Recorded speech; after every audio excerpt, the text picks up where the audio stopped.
Welcome to workout of the week number 28. This time we have a 5-day-a-week mixed method bro split for gains. So keep it simple. What's the training goal? Yes, gains. So we want to promote muscular hypertrophy, build some muscle mass. What are our training variables? So the training intensity, it's a quote-unquote mixed method approach. Therefore, I have structured it into 3 different quote-unquote categories. So the first one, we work on maximum strength / functional hypertrophy. The second one is functional hypertrophy / non-functional hypertrophy. And then on the end of the spectrum of the continuum, we work on non-functional and transient hypertrophy. Yeah, so 85% to 90% of the 1RM, then 70 to 80, and then 60 to 70. Our rep ranges for the higher intensities, we work with 3 to 5 reps. For the moderate intensities, 6 to 10 reps. And then for the lower intensities, higher repetitions, 10 to 14 reps. Our exertion is near maximum and our training effort is a repeated effort. Yes, for the higher intensities, 85, 87 and 90% of the 1RM, that is probably more a maximum effort. That's why it's in brackets here. Let's have a look at the exercises. So the exercise selection, we follow a bro split, meaning we do one muscle group a day, which is the chest on day number 1, the back on day number 2, and then the shoulders, quads and arms. Yeah? So it's not per se one muscle group, but it's classified as muscle group. Yeah?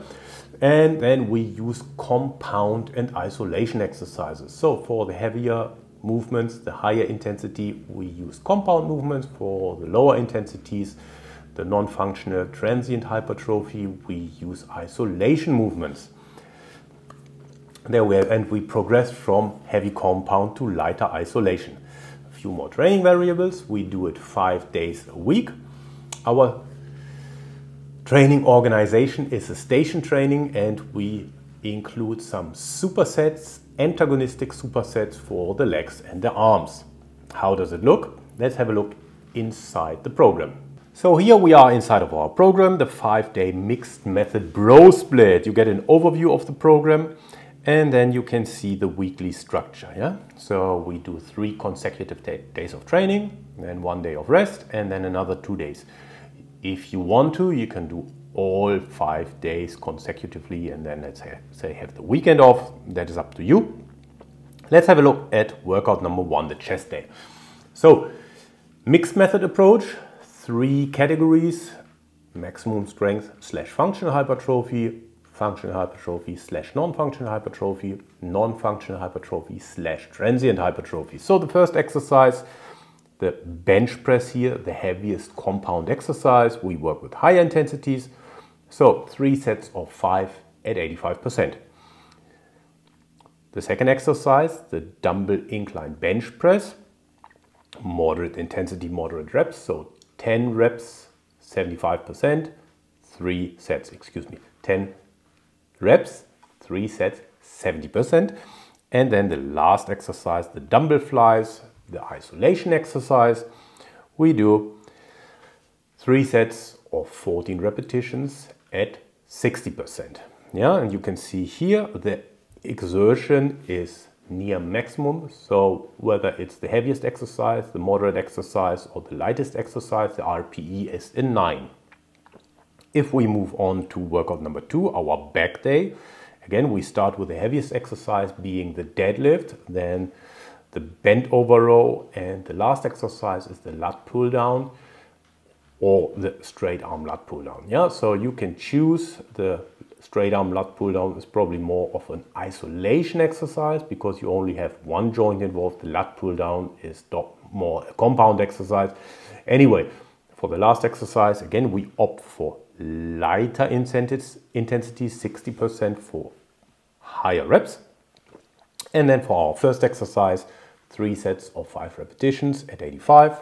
The second exercise, the bent over row, we do 3 sets of 10 at 70%. And as I just said, the lat pull down, straight arm lat pull down, 3 sets of 14 at 60%. So now you ask yourself, does this guy not know what he wants? Why does he say lat pull down or straight arm lat pull down? Well, the theory is the last exercise you can do as an isolation exercise, and most likely you want to do it in the position where the muscle is most shortened. Yeah, so if we do the lat pull down with a straight arm, we bring the arms down to the hip, and this is where the muscle is shortened. Yes, the clever person who looked at workout number 1, the dumbbell flies, is exactly the opposite. The highest resistance is where the muscle is lengthened. So you could think of cable crossovers. There you would have the muscle in the shortened position. Anyway, I've opted for the dumbbell fly. So let's go to workout number 3, the shoulder day. So we start with the shoulder press. That could be done with a barbell or the dumbbell. Then we do the upright row and then the bent over row for the rear delts. And we do the same set and rep structure, 3 sets of 5 at 85% for the first exercise, 3 sets of 10 at 70% for the second exercise, and then 3 sets of 14 at 60% for the last exercise. Let's have a look at our leg day. Here we have a few more exercises because we have the anterior chain, so the quadriceps, as well as the posterior chain, the hamstring. But again, the first exercise, the back squat, heaviest exercise, 3 sets of 5 at 85%. And then we do an antagonistic superset of leg press and RDL, where we use moderate intensities and moderate reps, 3 sets of 10 at 70%. And the leg extensions, again, here we have our highest repetition, lowest intensity, but I limited it to 2 sets. And then we move on to the most important workout, the arm day.